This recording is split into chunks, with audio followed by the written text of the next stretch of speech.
Welcome to another edition of Fireside Chat with NNPA and Black Press USA. I'm your host, Taylor Thomas, and today we are going to be joined by saxophonist and composer Mark Felton. Welcome. Hey, how you doing, Taylor? Good to see you. How are you? I'm doing good. Now, what skyline is that behind you? Hey, take a guess. I'm not even sure what it is. I just you just like throw one out there. I got to learn to do that a little bit better, Mark. I really, really do. We're excited to have you on the show and to talk about your talent and what's been going on with you. So I know, according to your bio, you really began a love of jazz and funk around the age of 11. But tell me how growing up in Chicago, how listening to Grover Washington, Earth, Wind and Fire, and Kool and the Gang inspired you, because that's different places there.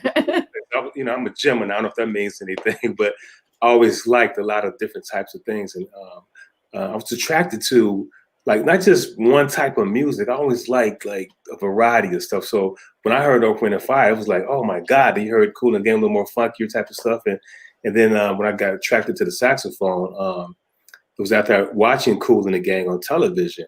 And I saw the guy spinning the sax all around. I was like, I want to do that. I didn't even know what it was called.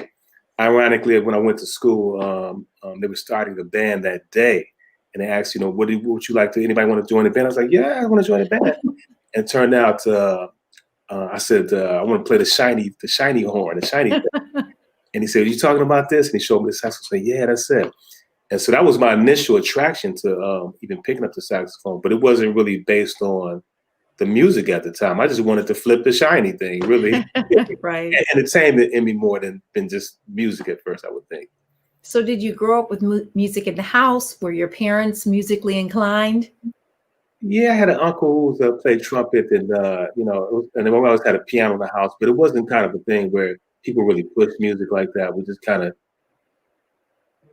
I was more attracted to basketball and sports and stuff at an early age. So I wanted to be an NBA player like a lot of the kids in the neighborhood, Yeah, so this was your backup plan, huh?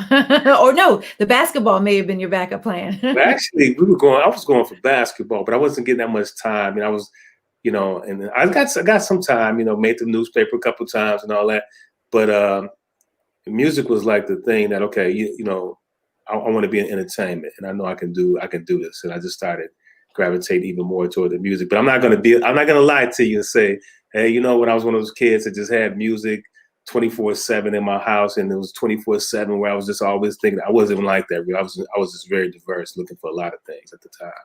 So when did it click for you? I know you said you wanted to flip the shiny thing, right? So at what point in your life, knowing that sports was something that you love, what point in your life was it like, you know what, I can do this for a living? I know you said you wanted to be a performer, but there comes a time in everyone's life where you realize it's either going to work or I don't think this is going to happen. When I went to college, I saw how many great musicians were around, and I just made up in my mind that, I'm the kind of thinker, if I want to do something, I'm going to do it. So I looked around and I saw, I just loved the way the music made me feel. And I said, I can do this, and I was in college when I first got my first job. I remember I think they paid something like $150 for 45 minutes. I was like, oh my God. I called home. It's so funny because I would call my father and say, you should be a musician. They just paid me $150. He's like, boy, are you crazy? And you went to Texas Southern University on scholarship, right? Right. I was actually in the All-City Jazz Band in high school, and they had one scholarship left, and they used to send people to Grambling. Okay. And it's like they didn't have any more Grambling scholarships for that particular year. They would give them every other year. And they had one scholarship to Texas Southern. And I was the only senior in that year, so I ended up getting a scholarship. Wow. Destiny, right? It's just destiny. Yes, it met so many beautiful people there in Texas too, so it was great. So here we go. You grew up in Chicago. Yeah. You went to Texas Southern University, and now you are in California. So your experience at Texas Southern University, what was that like? How did it inspire your music or change it? Well, I was around a lot of very heavy musicians at the time. Those guys can really play. And I was kind of still finding my way in reference to learning how to play the instrument, because these guys have been studying since they were kids, and I was still kind of like, I want to do this. So once I made up my mind, I started trying to hang around people who were playing very well. I started picking up pretty good, and ended up joining the band out there, then started my own band. And I got connected with a couple other musical situations that ended up just leading me just straight into that whole life of music. So when did you record your first album? Now I'm about to date myself. Uh-oh. This is a funny thing. Okay, so really, and I never really told this story before, but do you remember the track star Carl Lewis? Yes, yes. Okay, he did a record back in the day. What? Yeah, he's a singer. He did actually a couple. No way. I'm talking about the track star. Okay, I'm learning something today. I did not know that. Today. And I actually produced that first record with another friend of mine. And it was released in Japan, and it actually went gold. So like, what type of music was that? It was like R&B, like R&B type of stuff, I'm going to look that up. Let me tell you what happened. The funny story was that my band had got called to do a show with him, right? And I saw him. I didn't know who he was. I mean, I knew who he was, but I didn't know he was sang like that. And I never told this story. I'm gonna go ahead and tell it though. So we went to this event where we were gonna see Carl, and I was like, "Oh man, that's Carl Lewis." So I met him and everything. We played and everything, and I told him, I said, "Hey, we're really big fans of your singing." And I didn't even know he sang. And I was like, "Hey, we're big fans of your singing." I said, "Man, and we wrote a whole album. We wrote a bunch of songs for you. And here's my card. If one day you get a chance, you can give me a call and I can play the songs for you." And he said, "Well, where do you guys live at?" So we live right, by the campus. And he said, "What, really?" He said, "Well, I take my dog to get, to a vet over there. And we live next door to the vet." So he was like, "Okay, well, you know what? I got to take my dog over there tomorrow. So if you guys have those songs." No. So I'd like to come by and I would like to listen to the songs. Now, we hadn't had written anything. This was all made up. I said, we have enough time just to, let him know. And we hadn't written anything. So I said, "Okay, man, sure, man. No problem." He said, "Well, I'll be over tomorrow at 10 o'clock. And it was already something like 4 or 5 in the afternoon. So we went back, and part of mine at the time, he went into the room. I said, "Man, you write the music, as much as you can. I'll come and help with that. I'm going in this other room and write lyrics."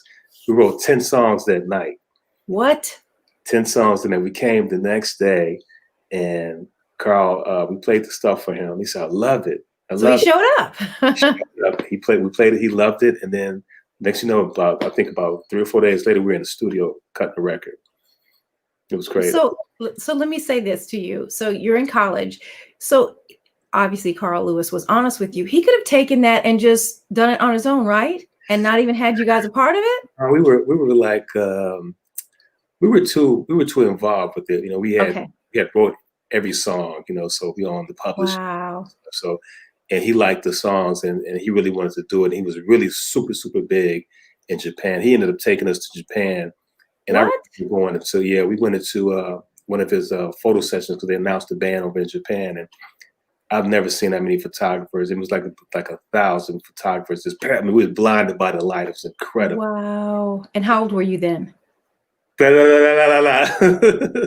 Oh, okay. We won't do that. That's right. We don't go back. But listen, so let me ask you a question. So was that a taste of like, yeah, this is the life that I want? That was a super taste because, listen, I think that back in that time, we was even on the cover of Life magazine. What? It was crazy. It was crazy. It was a taste and a half. It was unbelievable. And then, of course, when you go to places like that, he was so popular that he had people taking him in parts of the city that average people really wouldn't go. So we were visiting like monasteries like that wouldn't even open to the public. We saw some things that you wouldn't even believe. And it was because of his celebrity, and it was like, and when I tasted that, I was like, "Oh yeah, I gotta have some of this." So did that change things for you and your family financially down the road? I mean, I'm not saying it was a boatload of money coming, but at that point, you're connected to somebody who has stardom. I mean, he's well known even today. Well, it actually paid me more. You know, it put me into a place where I was like, okay, you know, I understood how that money could be. But the thing about music is that you can have, you know, ups and downs in music. You know? So that was a big booster. That wasn't average and normal for like musicians to just go and do stuff like that. So Okay. and the money, you know, didn't last long. I was a kid. I didn't really spend it correctly, and you know, but it was like a joke in reference to like where I was at the time, being a college person and stuff like that. You know, Hmm. right out of college, it was a pretty big joke. And so after that, we came to Los Angeles, and then from Los Angeles, that's where I began to, you know, get a lot of connections and stuff like that for my music. Mark, let me ask you, how is that transition? Because Los Angeles is the dreams for so many people all across the world to come there and make it big. What was that life like for you getting to the level of success that you know, Well, gained? I think that you know, you first, you at the time, you're meeting everybody that you saw on television or heard about their records and stuff like that. So you can be in a position where, you know, you can. I would go to the store sometimes, and I would see like celebrity. I met a lot of people just at the store, you know, and then that would turn into, hey, I got this, I got that. Can you do this? Can you do that? I think nowadays it's a little bit different because Hmm. internet, you can really literally be anywhere. You may not have the Right. personal connection, but you can submit stuff and, you know, connect with people and stuff like that. So it's different nowadays. So do you, um, without going to California, do you think that you would have gotten to where you are now if you hadn't have made that transition? Well, you know You know, what? so many artists on the East Coast, and again, I think some areas are bigger. You know, there's, you know, Atlanta for the hip hop and R&B. Not that you can't get it from the West Coast or New York, but there's some areas that you can really flourish. I think like, you know, I think definitely the East Coast, places like Atlanta too, and Chicago, well, not Chicago, say Los Angeles, and places where people are gravitating, that's doing a lot of music, connecting, are good places to be for that type of thing. But like I said, for me, you think if I would have did anything, I would say I've always been like one of those persons that, you know, will go get what I wanted to get. So I'll spend like hours and hours in a room, just, you know, learning how to do something and giving myself, I call it giving myself an opportunity. Okay. So how did you make a living when you come, you know, you're just getting out of college, you go to LA, which is very expensive. What's Yeah. that life like? We've seen movies and shows, but what was that experience for you? Um, Did you have to wait tables or go out there and, I you never did know, anything like that. I was always fortunate to just really pretty much do music. I did gigs here and there. But once I saw how things were, I knew I had to make a way for myself. So it was like, hey, you know, what are you gonna do? So I would hustle the gigs and stuff like that. But here's the funny thing: when we first came out here, they used to have these contests all around, spread across LA County, and have one on each night, Monday, Tuesday, Wednesday, different night that they had a contest, and it was like you can make $100 a night if you won the contest. And I mean, this is no lie. We would go and we would win the contest every night. And I had a thing where I would get on the floor and play and all that. We'd be doing all kind of antics, but that was how we ate. Me and my friend, we would go and do the concerts. Hey man, they got another one over here. They got another one over there. And for a while, we would get the $100 off the contest, and that's how we would buy groceries and stuff like that.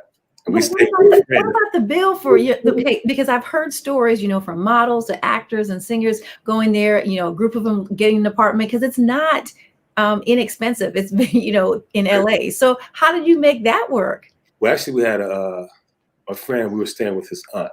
Oh, okay. Oh, yeah. That's a good hookup, right? Small place. Wow. We actually stayed in the same room with their son, and it was like, I mean, they were very cordial. We would sleep in the living room, but you know, I feel it. unfortunately, you know, I think that you need people to believe in you for sure, you know, Hmm. to assist you along the way, because without that, it's like, you know, it's crazy. You got to have it. So we were very blessed to have people that took to us, that liked us, and would turn us on to different things and help us out. You know, you talk about people believing in you. So your parents, you know, you say basketball player, football player. Yeah, they understand it. Doctor, lawyer. Yeah. How do you sell to your parents, I am going to be a musician? Did you have to do that at all? Well, you know, in that part of the world, Chicago, you know, the whole thing was either go to school, you know, and get your degree and become something with that, or work a job, or join the armed services. And I always had the mindset, okay, I wasn't joining the armed services. I wasn't about to get a job. So when I went to school and made the decision to go do that, everybody was happy. But when I told them I was going to do music, it was like, hey, you know, the music thing is like, you know, that's crazy. Like that, you got to, you know, have something to fall back on all this. But I was always determined to go that route. So I just had to take a stand, pretty much. It wasn't a popular stand too much, but I had to take a stand and just decided to go that route. And as things start happening, people would be like, it was like, okay, you know, it looked like he's doing a little something, so we're not going to, you know, mess with him too much. But it wasn't like, you know, everybody's like, hey, go ahead and do that, because it is something that you really gotta really want. I wouldn't even tell anybody to get into that unless they really wanted that. You know, if they didn't really want it, then because you're going to go through a whole lot of changes. You know, you're going to have some ups and downs. You're going to have situations where, you know, you may be hungry. You may need to wait a table. It's a lot of things you might have to do in order to be a musician or an actor or something of that nature. Can we talk about your first album, the Untitled, and what's inspired you to write that? It's called On the Proud. That was my first record. I remember, I'm a big advocate of, like, you know, take whatever you have and make the best out of it. So I remember wanting an album. I was about to get signed to Sony through this other company, and it didn't happen. And I waited for a year. You know, the guy was just wait. You know, we got the contracts and all this. It didn't happen. So after that year was up, I said, you know what? I got songs in my head and my body. So I just started writing what I had, and I just took that whole concept and it came up with an album. You know, and one thing led to another. It's like when you put one foot first, the other one always follows. You know, so I didn't have a deal or anything like that, and so I ended up releasing my first record independently.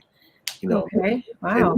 Through a series of just events that led to, you know, it's like when I finished one step of the album, somebody would come along with something and say, okay, you finished that step. And it's just like miraculously, and they would help me with the next step. And then when I finished that step, something would come along, and it just pretty soon I had an album in my hand. It was crazy. So once you had that under your belt, did you ever decide to go back to, you know, finding a label? Or you just said, you know, I'm going to do it myself? Most people don't. You know, you always stayed open, but then I was an avid reader of the business of music. I was just always, I don't know why my camera keeps doing that, but I was always reading about the business of music and all that, and you know, being in charge of my own work and all that whole thing. So although that was always on the table, we would submit stuff and do stuff. I was, you know, just like, hey, I'm going to do this anyway. So the independent route became my route because I was just determined to do it. You know, whether I had a label or not, I'm putting out some music. It was that kind of thing. So now how many albums do you have under your belt? I think about 5 or 6 or something like that. Oh my goodness. Yeah, I mean, that's not a lot really, me, but they all been financed through, you know, independent means and stuff like that. So, you know, it's been that kind of thing. Like it's just, I did that On the Proud album first, then I came back and did a gospel record, and then I did another secular record, then another gospel record, then another secular record. And I just released a record last year, secular record, and I got some singles. I got a single coming out on November 16th. You know, if everything, you know, goes, it will be somewhere in November. Just put it like that. That's come out. Then you have another single come out to follow. I'm going to release a single every month. What's your first single entitled? November 16th or around November? You said mid-November. Peanut butter and jam. Peanut butter and jam. Peanut butter. BUTTA. Okay, say it right. Peanut butter and jam. That's right. Okay, and so let me ask you this. We talked about, you know, putting songs out. We talked about the nature of the business. With this album coming out, right? We're in the middle of a pandemic. How has all this affected you, your paycheck, your livelihood, the thing that you love to do the most? Well, it just really made me dig deeper because I was just on, you know, I had signed with ICM, which is, you know, one of the largest agencies out there in the world, you know, and we were on tour doing all the Blue Notes places. We just did New York. And then before that I was in China. We played out China. We did Japan and everywhere. And I was doing a smooth jazz cruise and all that.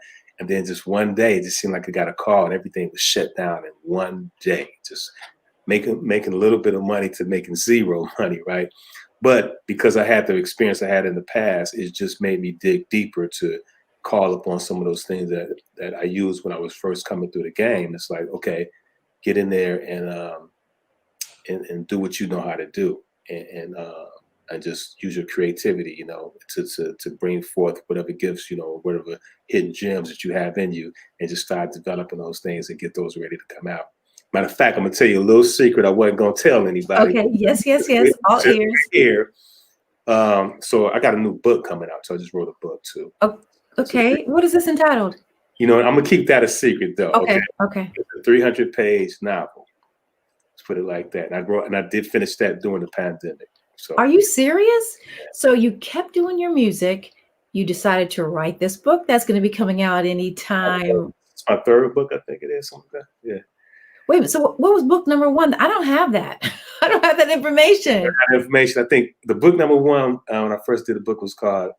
I was on tour with Bishop Noel Jones. You know, was a big time bishop, and people kept asking me, how did I do it? I was out there on tour. I'm just an independent, do-it-yourself type of guy. So I said, well, write a book about it. It was called the Independent Gospel Artist Guidebook, and I wrote that book, and people dug that book. You know, but it was like on a low key type of thing, so everybody didn't get it, but you know, several people got it. Are you publishing this independently? It's all been independent. All this has been independent. So. Okay, so Mark Felton, where do fans, people who are just tuning into NPA or Black Press USA, where can they get a copy of this or follow you and find out when it's ready to be released? MarkAllenFelton.com. You know, you'll have all the information available there, and also, you know, you'll see some ads and stuff around like that. But if they go there, they'll be able to get a hold of the information. Anything that I'm pretty much doing, I pretty much put it on my website. You know. Would you say that site again? I think it may have. MarkAllenFelton.com. MarkAllenFelton. And it's just my name.com. So, Mark, you know, this is a hip hop world, it seems like, right? Do you find nowadays that it's hard to get your music out or be played? I remember back in the day, being a kid, there was jazz stations everywhere, and it's hard to find something like that now. So do you have an issue or concern about getting the play that you'd want to get on radio or formats like that? You know, one of the things that is not really talked about is that, you know, for artists, it's an expensive endeavor to get your music out there, because you have to pay for promotions and all kind of things like that. And so I don't hear people talking about that much, but, you know, people say, get your stuff out there. And that's what big companies and stuff, or people who have money are able to do. They're able to get their music out. And, you know, pay for the promotions and stuff to do that. But the thing about the internet is that it opened us up to being able to grab an audience that we would probably have access to normally. So the big thing about that too is that you don't really need a big audience these days. You know, if you got a small group of people, like say 5,000, 4,000, 1,000 people supporting you, you can survive and continue to bring them great music without having, you know, millions, because the bottom line is that, you know, you're not having to give up as much as you had to give up in the past if you own your own stuff and all that. So it's a different world today, and I think that you know, I got a lot of, you know, fans and stuff that, you know, been very loyal. I do Sunday Night Sax every Sunday, which is the show. I love that name. That is so cute. So tell us about Sunday Night Sax. I've been doing Sunday Night Sax this is the 4th year. And I've been doing it every Sunday on my Facebook page. I'll come on, and I got a group of loyal followers and stuff, and friends and stuff that we all know each other now. They'll come on every week. We'll say hello, and I'll do a show for them, you know, present different guests, you know, interviews and stuff like that. And I'll play a little bit, and then we'll throw out a nugget, which is like, I'll give a little bit of a nugget that I think maybe can help somebody in their life or whatever. And then we do some happy birthday stuff, and because I wrote a happy birthday song as well, and I'll play that and shout out to all my people, and we keep it moving. We have a good time. I like that. What time on Sunday? PST, Pacific Standard Time, every Sunday at 7:00. And I only missed about 3 shows in this 4th year. I think about 3 Sunday shows. Night Sax. I like that. Okay, that's something to put on the calendar. Yeah. So listen, I wanted to talk a little bit about your favorite genre in music outside of obviously what you play. Is there anything else that you just enjoy listening to that people may not even know that about you? Really, like I really like so many different types of music. Now I'm gonna tell you what I do like. What? I like the riffs and runs and rock music. Ah, okay, that's what I grew up on. Sometimes some really awesome licks and runs in it that I love, you know. And sometimes I'll I'll be watching something on the internet or whatever, and somebody have a commercial come up and it'd be a cold-blooded rock song. Man, this is great. I just listen to that over and over again. Yeah. Mark, have you noticed that during the pandemic or even before, the support that you have with international sales, has it strengthened? Have you always been strong there too? Well, you know what? That's funny because I was looking at a Spotify report not too long ago, I think like last week, and it was a lot of international people that was listening to the music. We had a spike. We did have a spike. I mean, from countries all over the world. And I was like, wow, people that I didn't even know that even heard of me before. It was like all over the place, you know. And I was like, this is pretty incredible, you know. So I guess it has kind of been like that. We're at home now. We're trapped here. We have to do something that stimulates the mind since we cannot all get out like we're used to getting out. You know, you said that your song that's coming out in mid-November is Peanut Butter and Jam. So what's giving you the name? What do you choose to have with it, since it's, you know, a saxophone? It's not a person necessarily always singing on it. Well, in this particular record, I'm actually doing the background vocals on this record, which is, oh my. I'm not really a singer, but I was sitting there, you know, in the studio, and I was like, you know what, I like this. knock this out real quick. And when I heard it back, I was like, this is exactly what I wanted, you know. No way. So I ended up using that, you know, because sometimes I'll lay down a reference and then I'll tell a singer, okay, I want to sing it like this, but that reference ended up being the keeper. And so with that song right there, and the songs pretty much name themselves. Really? When you say that, what do you mean? I mean, you listen and you groove into the cut, and you just doing your thing or whatever, and next you know, it just comes out. Okay, this is called Peanut Butter and Jam, because it's almost like a jam session, you know. I said, but it's not just a jam session; it's peanut butter and a jam session. Okay, I get it now, because I was going to ask you about that. So when you're composing your music or your songs, do you have a pad next to your bed? Does it come to you while you're driving, or is it just when you buckle down and you're in your private space preparing to do what you do? You could be talking right now, and I could just think of something right now. There's a lot of times I carry this phone with me, so I just turn it on and just start, you know, humming it in the phone, and then I'll sit down at the keyboards. I play a little bit of keyboards. I'll sit down at the keyboards, and I'll just start writing little stuff around it and stuff like that. And next thing you know, I mean, it's funny because I can sit down and matter of a couple of hours, we got a full song ready to roll. It's crazy. Well, yeah, you did 10 songs for Carl overnight. That's pretty big, right? It was crazy. It was crazy. Had you written a song before that? I forgot to ask you that. Yeah, I have written many songs before that, but it wasn't anything that I was professionally recording as much as then. It was just more like just a lot of writing and stuff like that. Sure. Now, you weren't obviously self-taught to play the saxophone, but you mentioned you play the keyboard. Was there any other instruments that you were self-taught or that you can play? I actually was self-taught on the sax too. Wait, okay. So the school just helped you get to figure out what the name of it was, and the rest. We were in the band and stuff like that, but you know, we didn't have private lessons, anything like that. So it was like, okay, like my father's like, look, I'll get you the instrument, but you go on your own as far as learning the thing. And that is hilarious. We're in the band. It's like he couldn't play he played everybody's instrument. So you had to go find your own lessons. You had to listen to records. You had to do your own thing if you wanted to play. That's so funny. Yeah, so I pretty much did that. And then with the keyboards, it was the same thing. It's like I'm not a big time keyboard player or anything like that, but you know, I can do what I need to do. So I would just sit down and just learn it. I'm a big advocate of learning. Like learning is my favorite thing to do, period. I see you talk about that a lot. That's pretty great to hear. Love it. I love it. I love it. That's the most exciting thing to me.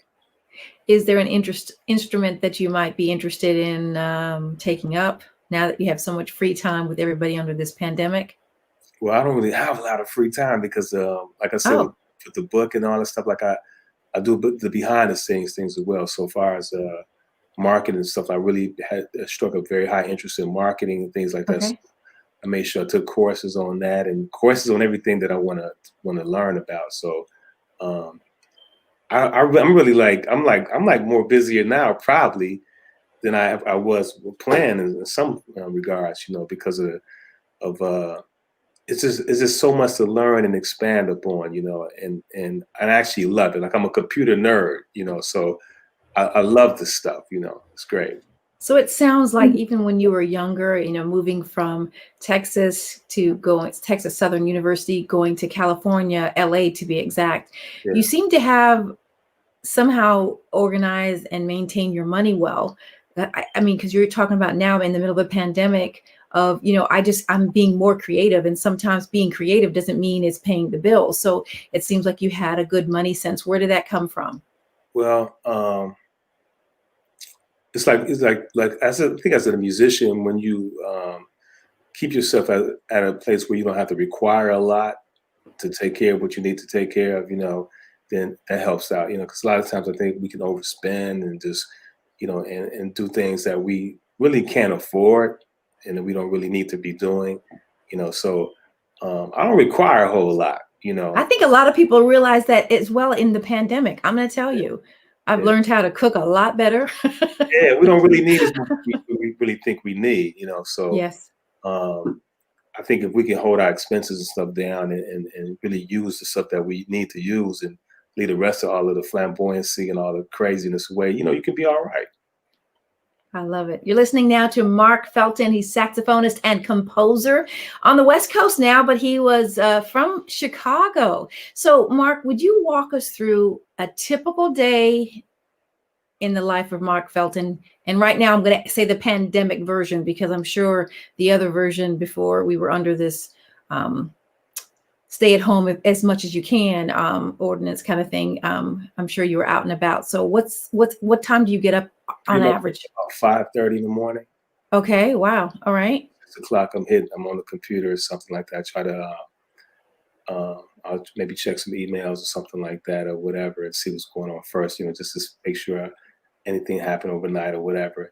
And then I definitely go out and give me a little walk in, got to give me a little exercise in. So hit a couple miles on that, a few miles on that. So we won't be, whatever. And I try to do a little yoga too as well. Really, I've been wanting to do that so bad. Yeah, keep stressed out a little bit, keep flexible and grab something to eat. And then I'm pretty much working on my projects at that point, and that could be like, and what I try to do is like discipline my work on the projects. Like I don't want to take all my time on one thing and not be able to get to the other thing. So I try to follow a schedule in reference to like, work a couple hours on this, couple hours on, and that way I can consistently get things done. That's how I'm able to knock some stuff out through, consistently separating things and doing it like that. So by the time we get to like in the evening, I'm like pretty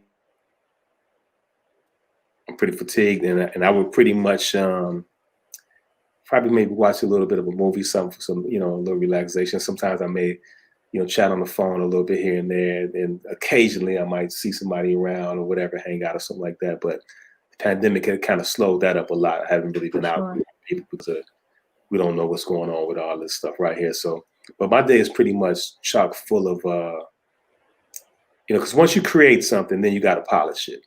You got to bring it home. Indeed. Like once I wrote a song, I'll be talking about mix. I do I mix my own records and stuff like that. So it's like it's a lot. It's a lot. Yeah. So if you could do anything else, we're going to take out the basketball. If you could do anything else other than this, what would you say you would have chose the path to be for you? Do you have a talent? I think that, and it's still in me anyway, but I think that I'm more like a teacher.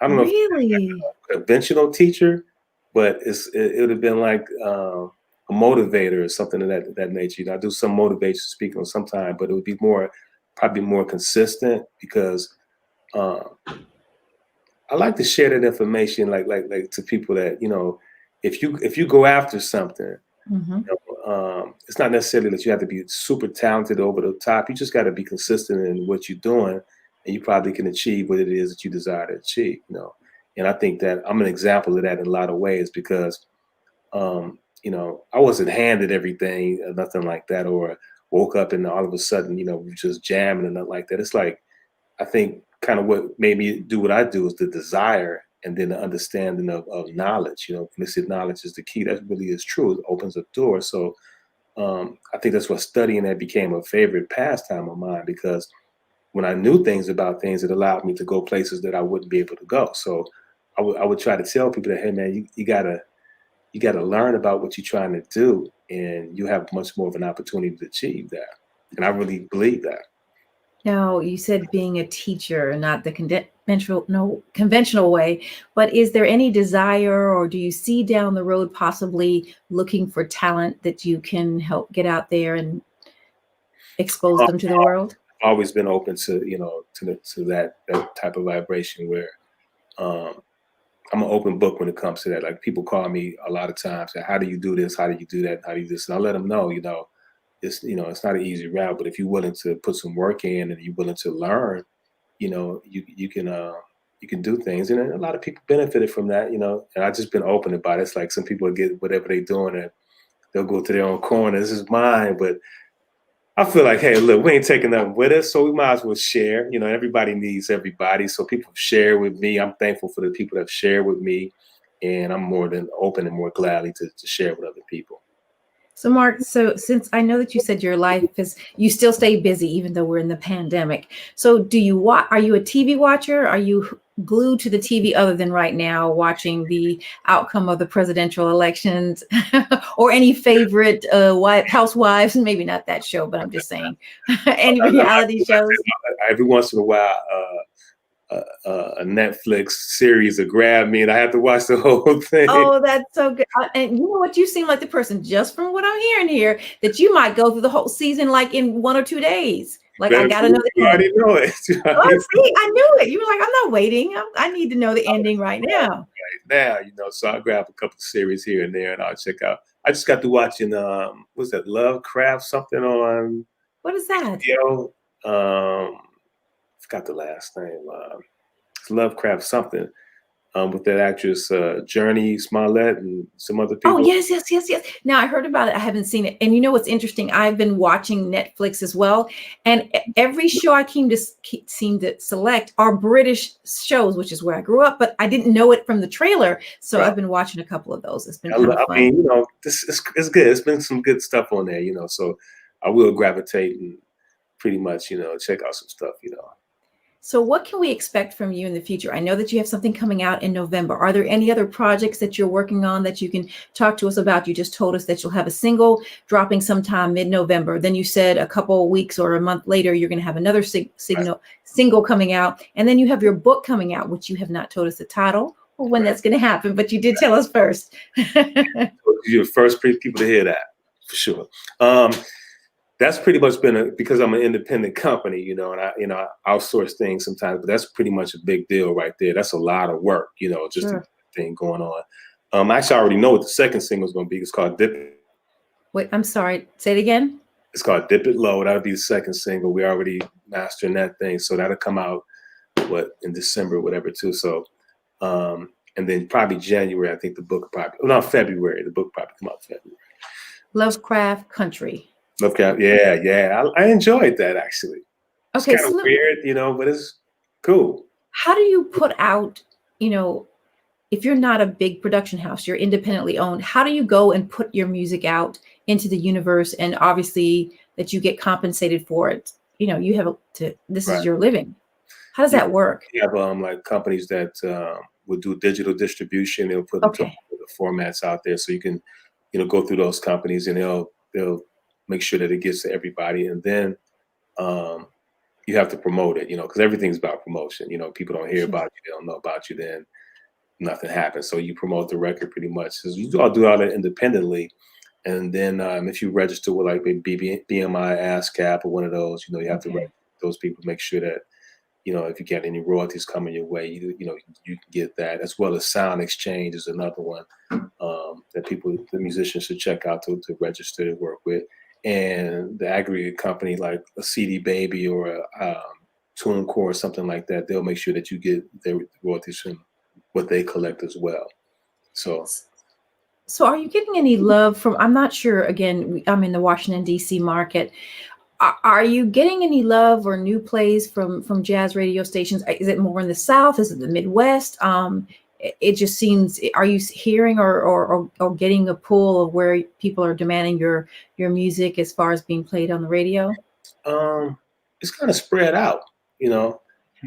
Like I said before, I think the internet has changed the game so much because some stations are not, pretty much the analog stations are not as, I don't know if they're as popular as, because you can go online and people got streaming stations now. They got a lot of stuff that, and then, your music being available overseas and stuff like that. It's just so many outlets nowadays. It's like, I don't know if we can just condense it in a particular area, like, the West Coast, East Coast. I think it's all over the place now because some of the streamings that I see, like I said, they come from so many different places. It's ridiculous, but of course, people, where I'm here in LA, so probably more people know me here in this area, but I was shocked because when we played in China, we had a full house, packed house. We played in Japan, it was a packed house. I had to play at the billboard out there. It was a packed house. I was like, this is funny though, Taylor, I got to tell you this. So I remember walking in there. I said, how many people ever heard of Mark Allen Felton, right? And it was crickets, right? So then we did our show. We finished this. And now how many people heard of Mark Allen Felton? Oh, that is great. That is great. And to know that they love the music, Yeah. that's got to be great when you do something and you're loved overseas or even here at home, of course. Yeah. Who have you not worked with that you would like to do something with? I don't know. I mean, it's like I can't even really say I was ever one of those kind of people to be like, if I work with so and so, this would be the whatever for me. I hear artists saying that all the time, but I just like good people, good artists, good music, and when I hear something, if I'm closing my eyes and it sounds good to me and it feels good to me, whether they're famous or not, I probably want to jam with them, because it feels good. It's a good deal. It's not like so and so is so famous, because fame is funny. It's like people get it all kind of ways, Sometimes you can have somebody that's not as good as the next person, but they're famous. It's just that they was in the right place at the right time and did the right thing. But the person right next to them could be the better musician or the better artist or better actress or whatever. But we just don't know about them because they weren't in the right place at the right time or they didn't do the right thing. So I gravitate toward the energy and the spirit of it all, as opposed to like, the big name person or whatever. I like the spirit. Okay, well, I have a little surprise for everyone watching Fireside Chat. We're gonna play now. My producers give me the thumbs up that they are ready to play. They've got a clip from your weekend stream show, Sunday Night Sax. Here we go. Sax coming right at you. All right, y'all.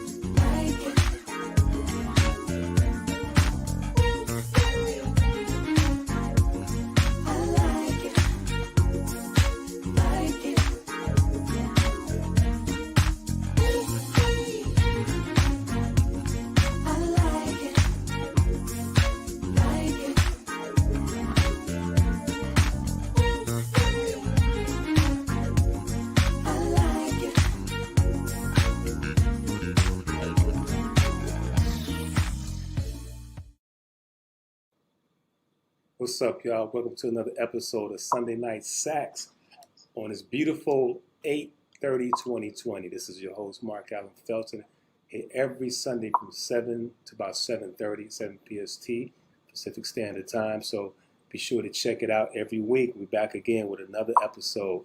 And I can see I got everything working pretty properly today. So what's up, Audrey, Kelly, Robin, Emma, Regina, Silent, what's up? All right. What's up with y'all? And a host of other people that I may or may not call out because I don't see you right now. You seem real comfortable behind there. I love it. I love it. That's got to be great. We had we always have artists here, and it's always great when you can connect to your fans. And it's something even more personal, I would think, than being on the stage. You actually are answering their questions one-on-one in a safe environment, right? No security needed. Like I said, they've been there for you had people with me since the first show. It's still, Wow. it's been like I said, 4 years almost. I think this run right here, but it's been crazy. That is a good thing to have happen, especially during the times now. It just really helps you to appreciate what you had. I'm not saying that you didn't, but you really get a chance to reflect on that. If Yeah. we were to go to your home or in your car and pop in a CD that you would play to listen to, who would be on that CD? I love a lot of gospel music. I ain't gonna lie to you because Okay. I love the way that the chord changes and the way it makes you feel. It just brings about a certain emotion that I don't even know if any other music does that for me that I've heard of that makes you feel really like just touched like that. So I would listen to like a lot of different singers and stuff like that. Female singers in particular that sing gospel. And sometimes I'll scroll through on the internet or like on YouTube or something like that to see who's out there, whatever. I'll check a clip or something. I like music that hits you in the soul, hits you in the heart, where you just like, oh, what was that? I love that kind of music like that. So gospel does that for me a lot of times, and also R&B stuff I really like a lot too. So I'm a big fan. So you might get a collection of songs from both genres, like that. But like I said, I don't know if this means anything, but I'm a Gemini, so It means something to me. I know of Gemini. Yes, I do. sometimes I might hear Quite a something. few. There might be some cussing in it or whatever too. I might be like, "Ooh, I like that too." You know what I mean? Yes, they are two people. Yes, It- they are two people. 3 or 4 or 5 or 6 or something, but I like it all. Yeah. What do you say You know something inspired? about Geminis. You got Gemini friends like Yeah, that? yes, I do. Yes, I do. And let me tell you, there's a difference in a Gemini male and a Gemini female. I'm just going to let you know, Geminis out there watching us, I'm sorry. I'm just telling the truth. I have known both. Yes. I'm just joking. It's a good thing though. But yeah. That's good. So if we talk about, your music and how long you've been in it and enjoyed it since the age of 11, what inspires you? Like, is it going places? Could it be anything at any time, or are you finding certain things will inspire you? Well, I think anybody that's allowed to express themselves, because one of Mhm. the things that all human beings need is acknowledgement. We all want to be acknowledged. You have people look at my new car, look at my new this, look what I did, look I can sing good, I can play good, whatever. We all like that feeling of being embraced, with some kind of acknowledgement. So, I remember seeing a quote, something about Michael Jackson being on stage, and he was like, this is where I'm most comfortable at, and all this kind of stuff like that. But I think that's a true feeling. Because when you out there playing and you doing your thing live, you get like it's like an euphoria feeling. It's like, it just makes me want to open my arms up and just take in everything because it feels so good to be able to express yourself like that. Now, sometimes being on the road, traveling through the airports and getting up early in the mornings, that don't feel too good. You know what I'm saying? You got to get up sometimes and be running ahead, carrying equipment or whatever you're doing. And it's like, you're like, oh man, but when you hit that stage, it's like nothing else. It's like nothing else. You can't even really describe it. So Intoxicating. it's intoxicating for real. It's so good. And you look for, I don't know why my thing keeps going out like that, but you look forward to those moments Sure. where you can be intoxicated in that way and just feel, especially when you get a live audience, a lively audience, I should say, and everybody's in the music, into what you're doing, and you can just feel just the rocking, and the band is tight, and it's like the audience becomes a part of the experience in reference to they're actually in the band too. It's not like you playing for somebody. It's like everybody's just one big ball of energy, and it feels exuberating, to say the So, least. so do you prefer performing live over being in a studio? Absolutely, So 100%. are you the kind of person, because I know when I'm on stage and I'm doing things, I don't sing, but I feed off of the audience, and it just makes me, it like you said, it just embraces you. It makes you just, it actually taps in a part of yourself that you wouldn't tap into normally. You know what I'm saying? Okay. You got this exchange that's so dynamic, and it's like, like somebody could laugh or smile or clap, and you could play off that. You could, you start communicating with that expression that they're having or whatever, and just watching somebody just. I remember going into an audience, and the lady had her eyes closed. She was just like this, and I just looked at her, and I'd do something like that. She'd be like this. And Wow. she didn't even know I was standing in front of her. And so I went out, she's like, she'd be like, and it was like, it was I crazy. cannot imagine. But you know, everybody, if you're not imagining to be a singer, to be on stage and have someone connect with what you're feeling and playing or acting and doing, that's got to be an accolade that you don't even need to have spoken. Once you see that smile and then reacting like that, you're like, yeah, and it might make you play even more, right? Real good. It's like because you're actually connecting with people that in a way that Yeah. you're connected with them. It's communication. It's like talking and going back and you giving, but not a word is really spoken, but that energy exchange is just off the chain. Yeah, I think music is a great way at literally, you know, there's certain songs when I was pregnant with my daughter, I would only listen to classical music. Mm. And I literally would, and my daughter now, she's beyond dramatic. Like when she hears classical music, she's a teenager now, so she doesn't do it. But when she was a kid, I'd put it on and literally, it's just weird. She would just dance. I mean, just like a fairy or whatever. And when the music, she wouldn't even know the song. And she would stop and do things that went with the music. So I think music has a way of relaxing you and refreshing your memory and making you feel good about yourself. And it can do the opposite, but I just think it's a very powerful way of communicating That's with people. interesting you mentioned that because I don't know if you've heard of this scientist called Emoto. You ever heard of him before? No. Emoto. Okay. Well, he did an experiment where he would write a word on a piece of paper and he would stick it on a jar of water, right? And depending on the word that he wrote on that piece of paper, the water's molecular structure would change. And he would measure it through a microscope. So if you put the word love on there, these molecular structures in the water would turn to like a beautiful crystallized vibe. If you put the word hate on there, it'll turn to murky type of thing. So No way. you got to look at like EMOTO. Just the vibration that was coming from the word was able to change the molecular structure of the water that was in the jar. And so when you look at something like that, you go like, wow. So now you think about music. And also here's the other thing. When he played different types of music, the music also changed the molecular structure that was in that water jar, in that water. So that's like when I hear certain songs, I tend to drive a little faster. So I try, just get a little confident, a little cocky. Yes. Oh my goodness. There is truth to this, right? So I can tell my friends and family it's not just me. Okay. Wow. We have power in the music because the music, I mean, you see people get hypnotic. They be sitting next to they hear a certain kind of beat in there, or they get rowdy sometimes, or they feel like they love or whatever based off what they're listening to. Yes. You know what? I'm going to look them up. EMTO, right? MOTO. Yeah. MOTO. His first name is, I forgot his first name. You look up that. I am going to look that up. See, we're always learning things here on Fireside Chat. Mark Felton, a wonderful saxophonist and composer. He has a single coming out. I'm going to have you repeat it sometime in mid-November. So tell us the name and again, how we can just follow you and support you. It's called Peanut Butter and Jam. And you can follow me via Facebook, everything, all my hashtag, all my endings are Mark Allen Felton, or you can go to markallenfelton.com and you can, also check me out there. Now, a lot of people know me as Panther.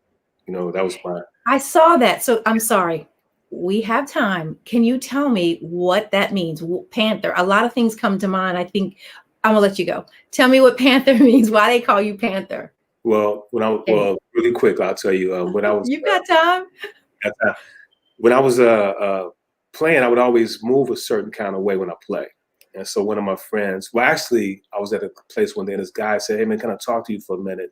I was like, "What's going on?" And they said, "Well, I just want to talk to you because I was just checking out how you was playing." It was an older gentleman at the time. He said, "You move the way you move." He said, "You're like a one-name artist, really." I said, "Yeah." He said, "You should change your name to something like, because you move like a cat." He said, "You should change your name to like Jaguar or something." I was like, "Jaguar, okay. Wow, I like that." So I went back and told my friend, I said, "Hey man, I think I'm gonna change my name to Jaguar." And when I told him, he just jumped up and said, wait, hold it. He ran out the house and said, "B, come to my house tomorrow at 10 o'clock. And I was like, well, that's kind of wild or whatever. So random. I went to his house the next day at 10 o'clock in the morning. He was waiting for me. And he came out the room with his hands behind his back. And he said, "Hey, man, sit down for a minute." and he had this poster. And he put it in front of me. Said, "Man, you're a Panther, man." And it hit me What? like, yeah, it was crazy. It hit me like chill bumps and everything. And then he put on a tape, and he showed the Panther moving to the jungle and all this kind of stuff. I Are said, you yeah. serious? I said, "That's me, man." He said, "That's how you play sax, man. You look like that when you play sax."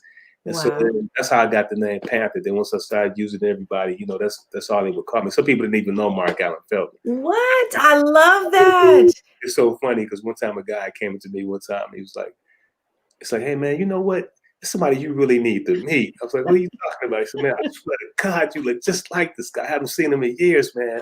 But you guys move the same, you act the same, and everything." I was like, "Well, who are you talking about?" I said, "Man, this is dude, man. You got to meet him. His name is Panther." No. Oh my gosh. Yeah, I said, "Are you serious, man?" He said, "I swear, man, you guys are just alike." I said, "Man, that's me, man." He said, "What?" I said, No. "This guy got long. I used to have long hair." He said, "This guy has long hair. You got a bald head." I said, "That's me, man." And he That's really me. died. It was Oh crazy. my. You know what's interesting? I think it's I have never had a nickname. I've never Really? had a nickname. I don't know what it is. Maybe growing up in Europe and then coming here. I don't know. I've never, and I don't think anyone in my family, like my immediate family, excuse me, we don't have any nickname, abbreviation names, or anything. Isn't that unusual? You should do a contest. Give Taylor a nickname. Oh, I don't know. They might say drama queen. I can see my producer shaking his head right now. Yeah, I've got a couple of names. Give her a nickname and give away up, but I don't know, free something. Give Taylor a nickname. I might have to do that. Listen, Mark Felton, it has been a true pleasure having you on Fireside Chat here on NNPA and Black Press USA. Listen, we want to continue to support the arts and what you're doing. Anything else that you want to share with your fans and those that are meeting you for the first time through this program? Well, I'll just say this, just thank you all for supporting me for all the time that you've supported me.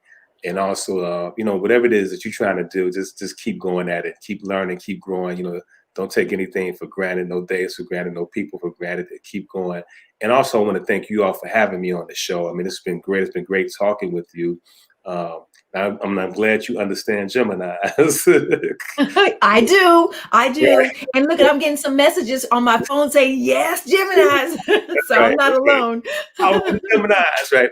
But I really appreciate you having me on the show and everything. And I'm looking forward to the new single coming out and other singles to follow that, as well as the book. So keep your ears to the ground, and you'll be hearing about that soon. So that's pretty much that. If you go to markallenfelton.com, like I said, you can see all of the information that's coming out for the next projects and everything. And that's peanut butter and jam, right? Jam. Peanut butter and jam. I'm just telling you, it has been really a pleasure to have you on here. I love your energy. Your music reflects that, and to talk to you and see where it comes from is just really, really a good place. And so we wish you so much success. And we have to thank you again, Mark Felton, saxophonist and composer, for joining us today on Fire. Yes, on NNPA and Black Press USA. Until next week, God bless and goodbye. God bless. Thank you. You're welcome.